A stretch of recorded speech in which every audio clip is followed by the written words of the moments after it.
3 రోజులు సంక్రాంతి పండగ సందర్భంగా కోడిపందాలు మంచి జోరు మీద జరుగుతున్నాయి. అక్కడ టీవీల్లో దృశ్యాలు చూస్తే మనకేం కనపడుతుందంటే 12, 13 ఏళ్ల పిల్లలు కోడిని సంకలో పెట్టుకొని కొడుకు, బాటిల్ చేతిలో పట్టుకొని తండ్రి, ఈ చేతిలో సిగరెట్టు, నోట్లో పాన్ పరాగు. అబ్బబ్బబ్బబ్బా! ప్రపంచంలో ఉన్న ఆనందం అంతా ఆలమొహాల్లోనే ఉంది. శతకోటి దరిద్రాలకు అనంతకోటి ఉపాయాలు అని చెప్పి ఈ కోడిపందాలే ఒక దరిద్రం. వాడు పోతా పోతా ఆడు పోకుండా ఈ బడికెళ్ళే పిల్లడు 12, 13, 14 ఏళ్ళ పిల్లల్ని తీసుకెళ్ళి కోడిపందాల దగ్గర ఇలాంటి దృశ్యాలు చూపించి చేపిస్తూ ఉంటే వాడు ఏం నేర్చుకుంటాడు చెప్పండి? తండ్రిని పిల్లలు హీరోగా భావిస్తారు. తండ్రిని చాలా ఈజీగా కాపీ కొడతారు పిల్లలు. తండ్రి కనుక తాగుబోతు అయితే పిల్లడు చాలా త్వరగా తాగుబోతు అవుతారు. తండ్రి సిగరెట్లు అయితే పిల్లలు చాలా త్వరగా సిగరెట్లు అవుతారు. వాడు కోడిపందాల దగ్గర తీసి కోళ్ళు మేపుతూ వీడు ఏం నేర్చుకుంటాడు?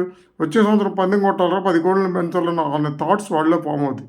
ఇలా బాధ్యత లేకుండా తల్లిదండ్రులు ప్రవర్తిస్తే రేపు సమాజంలో పిల్లలు ఎలా తయారవుతారు? ఇప్పుడు కొట్టుకి పిల్లవాడిని సిగరెట్లు తెమ్మని పంపించాడు అనుకోండి, ఆ కొట్టు సిగరెట్ ప్యాకెట్ తెచ్చేటప్పుడు తెచ్చి ఈ సిగరెట్లో ఏముందనే క్యూరియాసిటీ వారు పెరిగిద్ది. వీడు రోజు పాన్ పరా నవ్వులు పోస్తూ ఉంటే మా నాన్న ఎందుకు నవ్వులుతున్నాడు ఈ పాన్ పరా కానీ వాళ్ళ క్యూరియాసిటీ వాడు నవ్వులుతాడు. చాలా కామన్గా జరిగే విషయం.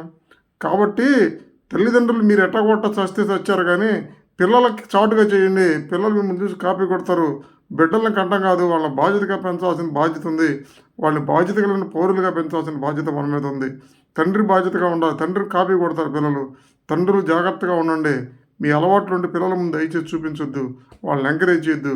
ఇలాంటి కోడి పందాలకి, కుక్క పందాలకి పిల్లల్ని తీసుకెళ్ళి వాళ్ళ జీవితాలను నాశనం చేయొద్దు.